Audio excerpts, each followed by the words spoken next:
Assalamualaikum warahmatullahi wabarakatuh. Waalaikumsalam. Alhamdulillahirrabbilalamin. Wassalatu wassalamu ala asyrafil anbiya wal mursalin. Sayyidina wa maulana Muhammadin wa ala alihi wa ashabihi ajmain. Amma ba'd. Rabbi syrah li sadri wa yassir li amri. Wahlul 'uqdatam min lisani yafqahu qawli. Rekan-rekan sekalian, para peserta pengajian online tentang fikih manhaji yang dimuliakan Allah. Alhamdulillah kita bisa berjumpa kembali dalam kajian ini dan mudah-mudahan kita bisa istiqomah mengkaji salah satu daripada ajaran agama kita, yaitu fikih atau syariat. Kita akan mengkaji dalam pola kajian yaitu fikih manhaji. Sekali lagi saya sampaikan, fikih manhaji itu adalah bahwa itu merupakan fikih yang kita pelajari tidak hanya produk fikih, tapi juga sekilas mengenai proses terjadinya hukum itu atau proses istinbatnya atau dalilnya. Sehingga ketika kita belajar fikih manhaji ini, wawasan yang kita temukan tidak hanya hukum, tetapi juga mengenai dalil yang menjadi landasan hukum tersebut. Itulah yang inti daripada fikih manhaji. Kenapa penting untuk mempelajari fikih manhaji? Supaya kita punya wawasan fikih yang luas. Jadi tidak kaku. Seringnya muncul kekakuan dalam penerapan fikih ini itu dikarenakan karena pemahaman fikih yang sudah menjadi produk. Jadi fikih ya dipahami sebagai hukum yang sudah baku.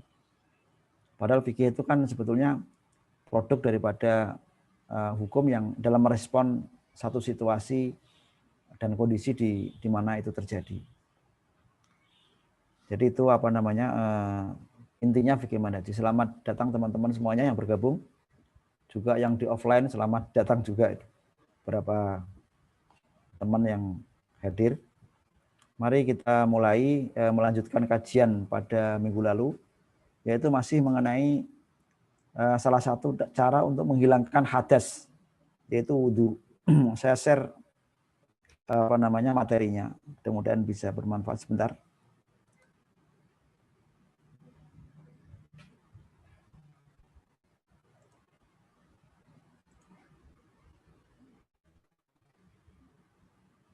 Bisa kelihatan ya.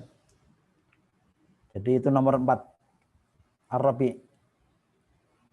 Jadi termasuk fardu wudu yang keempat. Mari kita mulai. Bismillahirrahmanirrahim.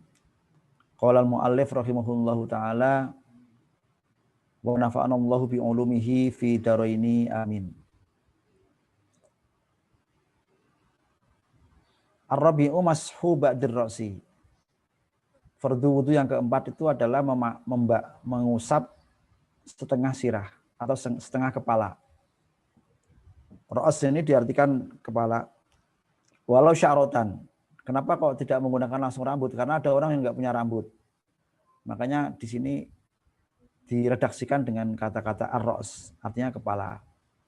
Walau sya'rotan, walaupun itu hanya satu helai rambut. Ma'adamat fi hududir ra'si. Selama rambut tadi itu masih dalam batas kepala. Dalilnya apa? Liqaulihi ta'ala, karena firman Allah, wamsahu biru'usikum. Wamsahu dan usaplah biru'usikum dengan atau wamsahu biru'usikum.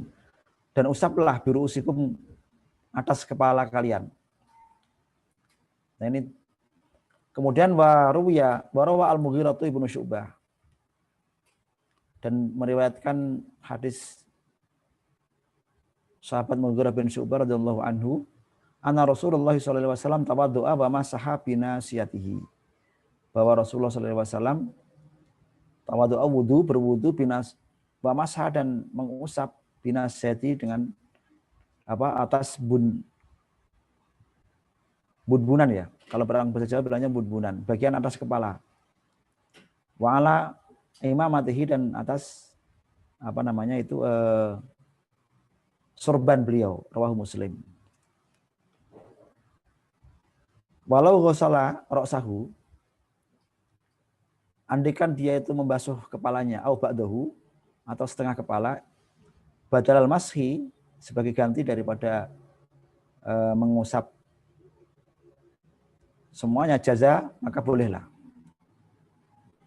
Nasihat, adapun nasihat itu muqaddamur ra'si, bagian depan daripada kepala. Itu nasihat. Wa ya juz'un minhu. Nasihat itu adalah bagian dari kepala. Wal iktifa'u bil mashi, iktifa' itu menganggap cukup. Menganggap cukup bil mashi, dengan membasuh, dengan mengusap alaiha, pada bagian bun-bunan tadi ataupun bagian depan kepala. Dalilun ala anna mashal juz'i, ini menunjukkan bahwa mengusap sebagian kepala wal mafrudu, itulah yang diwajibkan. Wa yahsulu bi ayyi juz'in kana, dan itu wa yahsulu, dan berhasil atau bisa diwujudkan bi ayyi juz'in, dengan bagian manapun usapan tersebut terjadi. Ini madzhab Syafi'i. Madzhab Syafi'i itu mengusap kepala, satu helai rambut pun sah. Jadi ketika mengusap kepala, makanya sering kita lihat ada orang wudhu hanya begini aja, mengusap sedikit kepalanya di rambutnya. Ini sudah sah kalau menurut madzhab Syafi'i. Walaupun di madzhab lain ada yang mengharuskan sepertiga kepala minimum, tapi madzhab Syafi'i enggak, walau sya'rotan, walaupun satu rambut. Ini karena Imam Syafi'i berpedoman kepada redaksi bahasa dari famsahu biru'usikum, kemudian tawaddu'a wa masha binasiyatihi. Jadi ada beberapa riwayat yang menunjukkan bahwa beliau mengusap hanya bagian atas kepala. Nah, ini penafsiran madzhab Syafi'i itu, bahwa itu bisa diwujudkan dengan bagian terkecil pun dari rambut bisa sah. Tapi ada yang menafsirkan bahwa nasiyah itu artinya bun-bunan itu kan minimum sepertiga kepala di depan sini ini. Jadi itu ada yang mengambil itu. Tapi madzhab Syafi'i ringan ini, dalam masalah mengusap kepala ini ringan. Tetapi disunahkan, nanti dalam kajian berikutnya akan ditunjukkan bahwa mengusap seluruh kepala itu adalah sunnah. Al-khamisu, yang kelima adalah waslur rijlaini ma'al ka'baini, membasuh dua kaki beserta dua mata kaki. Liqaulihi ta'ala, karena dalilnya apa? Wa arjulakum ilal ka'bain. Famsahu biru'usikum wa arjulakum, dan kaki-kaki kalian ilal ka'baini, sampai kepada dua mata. Ini ila, para ulama ini mengatakan bermakna ma'a. Jadi bukan berarti membasuhnya itu dari kaki sampai kepada mata kaki, bukan, tapi mencakup kepada mata kaki. Makanya diartikan sebagai ma'a. Al-Ka'bani, dua mata kaki itu musannal Ka'bi. Itu isim tasniyah dari lafal al-Ka'bu, yang artinya adalah wawal admu an-nati min kulli janibin. Mata kaki itu adalah al-admu, tulang, an-nati yang muncul, min kulli janibin, dari setiap sisi, inda mafsalis saqi ma'al qadami, pada persendian antara betis dan kaki. Wa illa bima'na ma'a, ini disebutkan oleh mu'alif. Wa illa, adapun lafal ila ini bima'na ma'a, ay ma'al ka'baini, artinya beserta ka'bain, beserta dua mata kaki. Dalla ala dalika, itu ditunjukkan maja'a fi hadithi Abi Hurairah, apa yang datang di hadis Abi Hurairah radhiyallahu anhu, as-sabiq, yang telah lewat, hatta asyra'a fisak, sehingga beliau melanjutkan untuk membasuh sampai kepada betis. Wa yajibu ta'mimur rijlaini, bil ghusli, dan wajib meratakan kedua kaki tadi dengan basuhan. Bihatu layabqa minhuma walau maudhi'a dhufrin, sehingga tidak ada yang tersisa dari kedua kaki tadi, walaupun hanya sebesar kuku atau di bawah rambut. 5 marrah min ghusl yadaini, sesuai dengan apa yang dibahas pada kemarin kajian mengenai membasuh dua tangan. Jadi itu wajib. Kemudian ini juga yang sering kita lihat juga itu orang-orang yang membasuh kaos kaki ya, nanti Anda akan lihat beberapa para pengikut jamaah itu membasuh kaos kaki. Ini menurut mazhab Syafi'i tidak sah. Ya, karena kaos kaki itu tidak bisa menggantikan pertama kali ya, ketika kondisi tidak darurat itu ya harus membasuh sesuai dengan kondisinya, yaitu membasuh kaki langsung, bukan kaos kaki. Jadi itu mazhab Syafi'i mengatakan tidak sah. Makanya banyak orang yang ikut-ikutan aja, tidak tahu mazhab, asal ada lihat orang pakai kaos kaki diikuti. Padahal itu secara fikih tidak sah menurut mazhab Syafi'i. Nanti ada membasuh muzah ataupun teropah. Nanti akan kita bahas, tapi itu ada aturannya, bukan kaos kaki. Lalu at-tartibu, asyadisu yang nomor 6 itu at-tartib. At-tartib artinya urut. Makanya bahasa Indonesia tertib itu dari bahasa Arab, at-tartib. Artinya urut. Tertib, walaupun dalam bahasa Indonesia tertib artinya tidak mesti urut, tapi rapi. Tapi dalam bahasa Arab at-tartib artinya urut. Ala syakril ladzi dzakarna, sesuai dengan pola yang kita sebutkan. Wahada, lalu bagaimana ada dalil yang menunjukkan bahwa wudu itu harus tertib? Wahada mustafatun minal ayatil lati dzakarat furudul wudu'i murattabatan. Wahada mustafatun, ini diambil faedah, dipahami dari ayat alati dzakarat yang membahas furudul wudu, tentang furudul wudu. Di situ ayat itu menyebutkan secara urut, wajah dulu. Kalau memang tidak urut kan tidak perlu artinya tidak ada gunanya Quran itu menunjukkan keurutan. Ini artinya ittiba dengan dalil. Wa min filihi, diperkuat dengan wa min filihi sallallahu alaihi wasallam, diperkuat dengan apa yang dilakukan oleh Rasulullah sallallahu alaihi wasallam. Fa innahu lam yatawaddo illa murattaban. Karena tidak ada riwayat yang menunjukkan bahwa beliau itu melaksanakan wudu tidak urut seperti yang disebutkan tadi. Kama jaa fil ayati, sesuai dengan apa yang datang di dalam ayat. Sabata dzalika fil ahadits shahihati. Itu telah tetap ataupun dipahami dari hadis-hadis yang sahih. Min hadis Abi Hurairah radhiyallahu anhu as-sabiq. Di antaranya adalah hadis Abu Hurairah yang lewat.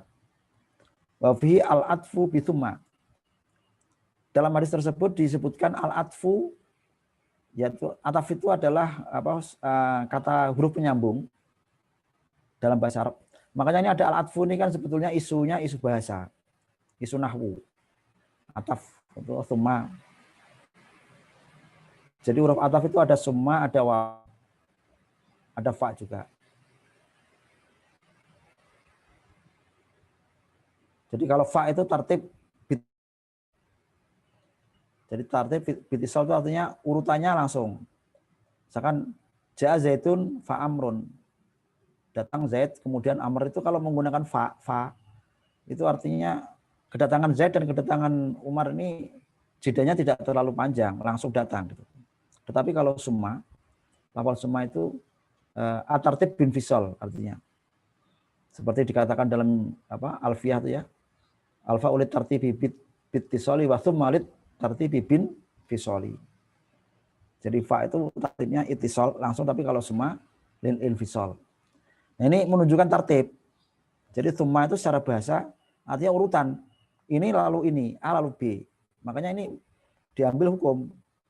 Itulah yang menunjukkan bahwa sebetulnya kaidah-kaidah nahwu itu juga sangat mempengaruhi kepada hukum. Kepada hukum yang nanti akan diambil oleh para fuqaha. Qala Nawawi, berkata Imam Nawawi, fil Majmu' dalam kitab Majmu' Imam Nawawi mempunyai kitab namanya Al-Majmu', ini syarah muhadzab sekitar 20 jilid ya. Tapi beliau tidak sendiri menulis kitab ini. Jadi ada 3 imam.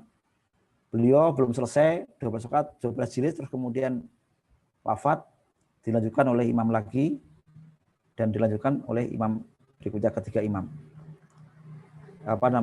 Imam Jalaluddin kalau kata. Yang terakhir itu. Jadi ini adalah kitab Majmu'.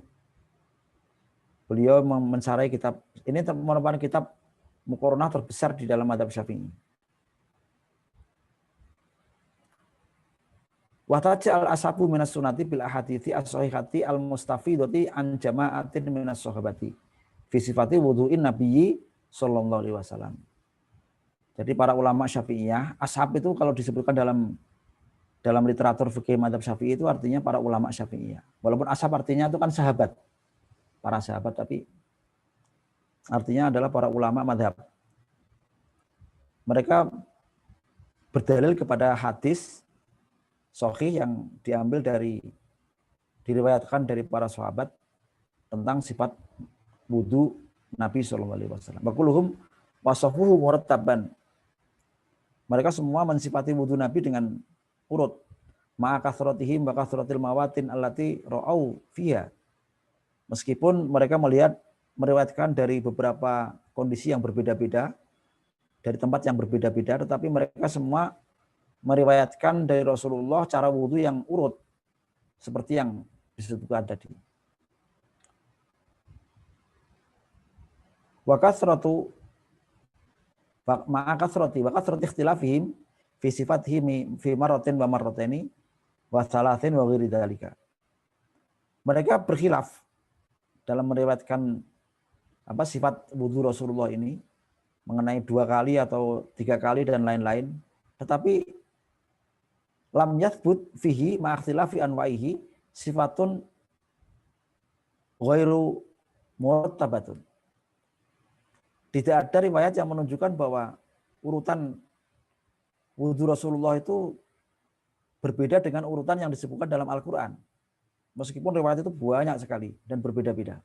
Nah, ini memperkuat pendapat mazhab Syafi'i yang mengatakan bahwa urut wudu harus urut. Bayanu fi'luhu sallallahu alaihi wasallam bayanun lil wudu'il ma'muri bihi. Jadi apa yang dilakukan oleh Rasulullah itu merupakan bayan. Bayan itu artinya penjelasan dari Al-Qur'an tadi. Penjelasan daripada Al-Qur'an. Walaupun Al-Qur'an sudah jelas urutannya ya, tapi kan teknisnya bagaimana?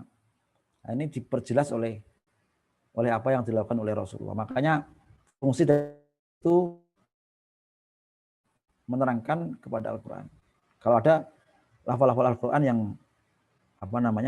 yang kurang jelas gitu ya. Walau jaza tarku tartibi la tarakahu fi ba'dil ahwali li bayanil jawaz.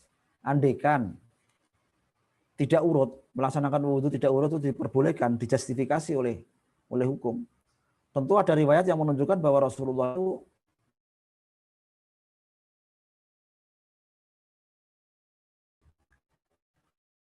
tikrar, ada yang beliau hanya mengulang sekali, ada yang 2 kali, ada yang 3 kali. Itu ada riwayat yang berbeda.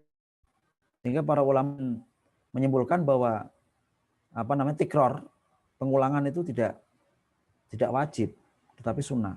Beda dengan tartib. Tidak ada satupun riwayat yang menunjukkan bahwa beliau melaksanakan wudu tidak urut seperti yang dalam ayat tadi. Itu kira-kira mengenai fardu. Lalu bagaimana kalau orangnya itu wudunya di air yang di kolam misalkan. Di kolam itu kan plung masuk ke kolam terus dia berenang, ngurutnya gimana? Apakah dia dalam kolam harus kepala wajah dulu, tangannya begini. Jadi para ulama mengatakan kalau dia mandi selulup ya istilahnya, menyelam, itu cukup tertibnya niat. Di hatinya niat ada tertib itu. Sama juga kalau Anda mau wudhu tapi sambil hujan-hujan, ya hujannya deras sekali, Anda cukup niat tertib, saya dari wajah, lalu tangan, lalu seterusnya sampai pada kaki. Jadi ada niat. Kalau nggak ada niat nggak bisa. Jadi ketika Anda ingin wudhu yang tadi dengan cara menyelam, jadi ketika Anda masuk ke dalam air itu sudah niat, saya urutkan mulai dari tangan, dari muka, tangan, dan seterusnya sampai kepada kaki. Ada niatnya, niat tertib. Kalau di dalam air. Sunanul wudhu. Kita lanjutkan dengan pembahasan mengenai sunnah-sunnah wudhu. Tadi dibahas adalah fardunya wudhu. Lil wudhu'i sunanun katsiratun nadhkuru ahma. Ya. Wudhu mempunyai beberapa sunnah yang banyak, maka kita sebut beberapa yang penting. Ya, awalan al-awalu atas miyatu fibtidai. Atas miyatu artinya membaca bismillah. Disunahkan ketika wudhu itu membaca bismillah. Apa dalilnya? Rawa An-Nasa'i bi isnadin jayyidin an Anasin radhiyallahu anhu qol. Diriwayatkan dari Sayyidina Anas oleh Imam Nasa'i dengan sanad yang jayyid. Jayyid itu artinya hasan. Hasan itu hasan itu termasuk hadis sahih. Jadi hadis yang bagus itu termasuk hadis sahih. Tolaba ba'du ashabin Nabi sallallahu alaihi wasallam wadu'an. Sayyidina Anas berkata, para sahabat Nabi mencari wadu itu air wudu. Kemarin dibahas dalam pembukaan wudu ya. Falam yajidu ma'an. Sehingga mereka tidak menemukan air. Faqala alaihi salatu wassalam, lalu Rasulullah bersabda, "Wal ma'ahadim minkum ma'un?" Hal ma'ahadim minkum ma'un? Apakah di antara kalian ada yang mempunyai air? Fa'utiya bima'in fawadu'a yadahu fil ina'i alladhi fihil ma'. Lalu ada seorang sahabat yang datang kepada beliau membawa air, kemudian beliau meletakkan tangannya di wadah tersebut. Wadah yang di dalamnya ada air. Semakola, lalu beliau bersabda, tawaddu'u bismillah. Berwudulah kalian bismillah dengan menyebut nama Allah. Ini menjadi dalil yang kuat menunjukkan bahwa disunahkan sebelum wudu baca bismillah. Ail qailina dzalika indal ibtida'i. Artinya qailina, yaitu dengan mengucapkan basmalah tadi indal ibtida'i ketika memulai wudu. Qala Anas, berkata Anas, fara'aitul ma', lalu aku melihat air yafuru min baini asabi'i, mengalir dari beberapa jari Rasulullah. Jadi saat itu para sahabat kehabisan air, tidak ada air, kemudian mereka mencari-cari gak menemukan, terus lalu Rasulullah juga bertanya, ada yang punya air gak? Nah, ada seseorang yang membawakan air kepada Rasulullah, tapi dalam wadah yang kecil. Apa yang terjadi menurut riwayat ini? Lalu Rasulullah itu meletakkan tangannya di dalam air tadi, dan air itu ternyata mengalir keluar dari jari jemari beliau. Hatta tawaddu'u man an akhirihim. Sehingga wudulah semua orang sehingga sampai kepada yang paling akhir. Ai jami'uhum. Artinya semuanya. Wa kanu nahwan min sab'in. Padahal mereka itu adalah sekitar 80. Ini hadis ini selain menunjukkan bahwa bismillah itu disunahkan dalam wudu, juga menunjukkan ada mukjizat dari Rasulullah, yaitu apa?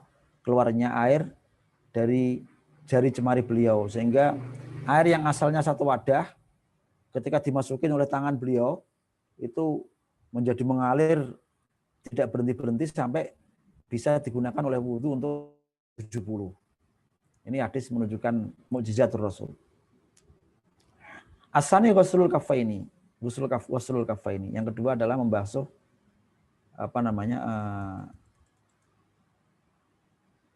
ghuslul kaffaini, membasuh telapak tangan dua. Salatan dengan 3 kali, qabla idkhalihi ma'al ina. sebelum memasukkannya ke dalam air. Ini kalau asumsi bahwa menggunakan air yang di wadah ya. Pada zaman dulu kan belum ada shower, belum ada keran. Jadi masih di dalam wadah begitu. Makanya banyak riwayat yang menunjukkan bahwa wudhu itu dari ina, dari wadah. Rawal Bukhari wa Muslim. Meriwayatkan Imam Bukhari dan Muslim min hadits Abdullah bin Zaid radhiyallahu anhu, dari hadis Abdullah bin Zaid, waqad su'ila an wudhu'in Nabi sallallahu alaihi wasallam. Abdullah bin Zaid ditanyai mengenai wudhunya Rasulullah. Fada'a bi taurin minan ma. Lalu beliau memanggil dengan satu wadah, satu bejana dari air yang berisi air. Taur itu artinya wadah yang terbuat dari tembaga. Fatawadu'a lahum, fatawadu'a lahum. Maaf sebentar ya.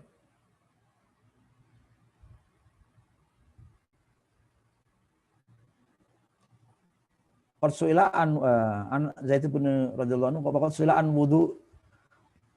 an wudu'in Nabi. Saya ulangi ya. Dari hadis Abdullah bin Zaid radhiyallahu anhu, waqad su'ila an wudu'in Nabi. Dia ditanyai mengenai wudunya Nabi bagaimana. Itu Abdullah bin Zaid ditanyain oleh para sahabat, caranya wudu Rasulullah bagaimana. Lalu fada'a bi taurin min ma, lalu dia memanggil satu wadah dengan air, fatawadu alhum wudu'an Nabi. Lalu dia wudu sebagaimana wudunya Nabi. Faqfa ala yadihi minat taur. Lalu mencukupkan tangannya dari wadah tadi. Faghasala, maksudnya mengambil air dari wadah tadi. Faqfa ala yadihi minatur, faghasala yadihi thalathan, lalu dia membasuh tangannya 3 kali. Tsumma dakhala yadahu fil ina, lalu beliau memasukkan tangannya di dalam wadah. At-taur ini artinya inaun min nuhas. Faqfa sabba. Faqfa itu artinya menumpahkan. Lalu asalisu istimalus siwak, menggunakan siwak. Kalau zaman sekarang ya gosok gigi, sikat gigi, itu siwak. Kalau zaman dulu menggunakan kayu arok namanya. Itu kayu yang khas. Ya sampai sekarang masih ada orang yang meyakini bahwa kayu arok ini yang dinamakan siwak. Kalau siwakan tidak menggunakan kayu arok namanya gosok gigi, bukan siwakan. Jadi siwak itu ada yang meyakini itu sebagai ibadah. Ibadah mengikuti Rasulullah menggunakan kayu tadi, kayu siwak yang digosok-gosokkan di giginya. Bisa beli di mana itu, banyak itu. Namanya kayu siwak atau kayu arok aslinya namanya. 5 rawahul Bukhari. Karena hadis yang diriwayatkan Imam Bukhari, Imam Muslim dan Imam Muslimin wa ghairuhuma an Abi Hurairah, dari Abi Hurairah radhiyallahu anhu. Anin Nabi sallallahu alaihi wasallam, dari Nabi sallallahu alaihi wasallam qol, beliau bersabda, laula an asyqa ala ummati la amartuhum bisiwaki ma'a kulli wudu'in. Laula an asyqa, andaikan aku tidak khawatir untuk memberatkan ala ummati, kepada umatku, la amartuhum, maka ya akan aku perintah mereka bisiwaki, dengan siwak atau gosok gigi, ma'a kulli wudu'in, beserta setiap wudu. Nah, ini hadis menunjukkan bahwa andaikan aku itu tidak merasa khawatir memberatkan umatku, tak suruh siwakan tiap wudu dia. Nah, ini menunjukkan bahwa aila amartuhum amru ijab. Ini menunjukkan bahwa ketika beliau memerintahkan berarti perintah wajib, tapi kan tidak. Berarti menunjukkan itu sunnah wada dalilul istihbabil muakkad. Ini menunjukkan dalil yang yang menunjukkan itu sunnah. Ar-rabi'u wal khamisu al-madmadatu wal istinsyak. Kumur dan, kalau bahasa Jawa istinsyak itu menghisap air hidung. Ini ya bahasa istilah yang kok menghisap air hidung aja. Menghisapkan air ke hidung. Bil yadil yumna. Wal istinsar bil yadil yusra. Jadi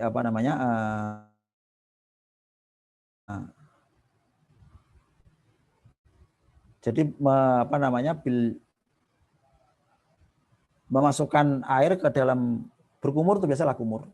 Kalau istinsyak itu menghisap, air dihisapkan ke hidung lalu dikeluarkan lagi. Kalau istinsar itu mengeluarkan air dari hidung, dikeluarkan lagi istinsar. Jadi beliau istilah dengan tangan kanan gini, dibuang dengan tangan kiri. Nggak sampai masuk, hanya di dalam. Jarang, ini agak susah karena apalagi kalau yang agak-agak pilek agak susah melakukan. Kalau mata-mata sering gampang ya, kumur-kumur kita lakukan tiap hari, habis makan kumur-kumur. Tapi kalau istinsak ini jarang orang, ya ada yang rajin-rajin itu bisa melakukan. Memang ini satu keutamaan. Ada yang mengatakan apalagi di zaman musim-musim kayak begini ini penting untuk mengamalkan ini, untuk memperkuat ya melindungi kita lah.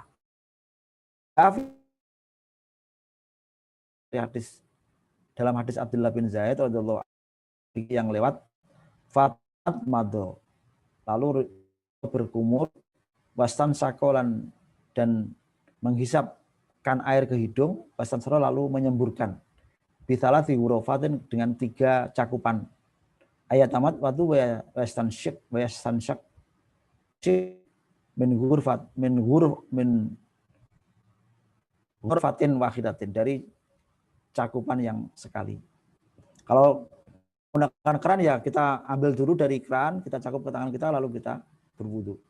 Wa qarra, dan beliau mengulang-ulang dalika pekerjaan tersebut salasan dengan 3 kali. Istansara ma'nahu akhrajal ma'a alladhi adkhalahu fi unfi, mengeluarkan air yang itu dimasukkan dalam hidungnya. Itu saya kira beberapa sunatul wudu ya. Mungkin pada hari ini kita cukupkan sekian. Mudah-mudahan bisa nanti kita lanjutkan. Berikutnya adalah takhlilul lihyah. Nanti itu kita menyela-nyela, nanti kita lanjutkan dalam kajian berikutnya. Silakan kalau ada yang tanya bisa menulis di dalam tempat chat itu ya, supaya bisa kita bahas jawabannya. Ada yang bertanya, ini sudah beberapa masuk pertanyaan. Saya TKI di luar negeri. Kalau kita kerja di kantor yang tidak ada tempat wudhu, satu-satunya tempat yang bisa wudhu adalah wastafel. Kalau kita basuh kaki di tempat itu menjadi becek dan melanggar aturan kantor. Bolehkah kita mengusap kaos kaki untuk tidak membuat becek tempat toilet dan kamar mandi di kantor? Ini yang pertama itu tidak bisa. Jadi kalau mengusap harus menggunakan kaos kaki, tidak bisa diusap. Tadi sudah kita kaji. Menurut mazhab Syafi'i, kaos kaki tidak bisa mewakili kaki. Jadi kalau Anda ingin mengusap kaki supaya itu termasuk dalam kategori membasuh, caranya ambil air ya, ambil air secakup gini, lalu tempelkan di kaki itu, lalu gerakkan sampai merata ke kaki. Itu namanya sudah dianggap sebagai membasuh. Ada airnya tapi ya, ada airnya. Ini wudhu yang diperhatikan oleh teman-teman Afrika kan begitu. Teman-teman mazhab Maliki itu kan kalau wudhu, makanya memperhatikan wudhu kan dengan air 1 mol sekitar setengah liter. Bagaimana caranya? Itu caranya begitu. Jadi ambilkan air di tangan sedikit, ditempelkan lalu masukkan di air di kaki itu, jadi ratakan. Tangannya jangan sampai lepas sebelum rata. Caranya begitu. Tetapi kalau membasuh kaki ini tidak sah dalam mazhab Syafi'i. Jadi harus langsung selama mungkin. Memang di beberapa negara itu memang wastafel itu tidak bisa digunakan untuk membasuh air. Jadi caranya seperti itu tadi. Mungkin bisa di dalam toilet ya. Anda bisa tempelkan air dikit atau ambil air dari botol. Misalkan Anda wudhu, yang lainnya wudhu di depan, terus kemudian Anda bisa ambil botol air wudhunya nanti untuk kaki di tempat lain, misalkan dengan cara seperti itu. Jadi tidak sah kalau menurut mazhab Syafi'i kalau mengusap kaos kaki tadi. Kecuali nanti Anda menggunakan muzah. Muzah itu kaos kaki khusus yang terbuat dari kulit yang menutupi sampai kepada mata kaki. Itu aturannya sendiri. Boleh diusap saja. Tapi untuk kaos kaki ya ini kaul yang kuat itu tidak bisa. Karena apa? Syaratnya muzah itu kan harus tidak tembus. Padahal kaos kaki itu tembus. Manakala tembus itu untuk apa tembus kok diusap kainnya gitu. Bolehkah wudhu dalam keadaan telanjang? Misalkan boleh aja, tidak ada larangan wudhu telanjang. Yang penting tidak ada sesuatu yang membatalkan wudhu itu. Itu adalah yang aturannya ya. Mari silakan kalau ada yang mau bertanya lagi, masih kita buka beberapa menit. Atau nanti kalau misalkan Anda ingin bertanya, saya juga langsung ke grup WA juga. Itu juga bisa. Kita ada 3 grup orang lebih, saya kira di WhatsApp juga ada, di Telegram juga ada. Atau bisa juga langsung menyapa melalui nomor WA yang tercantum di website kita itu. Jadi konsultasi online. Biasanya kita akan, ya karena yang bertanya banyak sekali. Jadi, kemudian bolehkah berdoa di dalam kamar mandi? Maksudnya kamar mandi ini kamar mandi WC ya. Kalau kamar mandi yang nggak ada WC-nya nggak ada masalah. Tapi bolehkah kita berdoa sudah wudhu di kamar mandi yang ada toiletnya? Apa namanya? Yang dilarang berdoa itu kan ketika kondisi buang air. Artinya berdoa untuk diucapkan ya. Kalau berdoa di hati sih boleh aja. Makanya kalau tidak dalam kondisi buang air ya nggak apa-apa. Tetapi kalau Anda di dalam WC itu kan menghormati bacaan tadi, sebaiknya kan tidak berdoa dengan keras. Makanya kalau Anda berdoa dalam toilet itu boleh, tapi berdoanya di hati. Di hati itu apa namanya, tidak sampai suara. Ini juga termasuk tata cara berzikir ya. Memang zikir itu ada zikir yang jahrian, yang dengan suara keras. Ada zikir yang cukup dengan hati, tidak harus dengan suara keras. Termasuk ini contohnya. Mereka yang apa namanya di dalam kamar mandi, sebetulnya ya wudhu itu di luar. Tapi ada orang yang memahami bahwa wah sama sekali nggak boleh, nggak sah wudhu di luar, harus di dalam di dalam kamar mandi nggak sah. Itu tidak betul. Yang betul itu wudhu boleh di manapun, dan masalah doa ini kan masalah lain. Jadi bisa wudhu di dalam kamar mandi, tapi zikirnya terutama bismillahnya itu lo enggak dengan suara keras, tapi cukup di dalam hati. Kan itu sunnah, tidak wajib juga. Itu ya.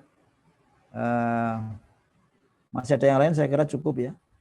Mudah-mudahan bermanfaat dan bisa kita lanjutkan di pertemuan berikutnya. Dan apa namanya, mudah-mudahan juga kita bisa istiqomah mengkaji fikih manhaji ini supaya kita punya wawasan mengenai fikih dengan dilandasi oleh dalil dan dilandasi oleh landasan-landasan hukum yang memadai. Wallahu a'lam bishawab. Wallahul muwaffiq ila aqwamit thoriq. Wal afu minkum. Wassalamualaikum warahmatullahi wabarakatuh.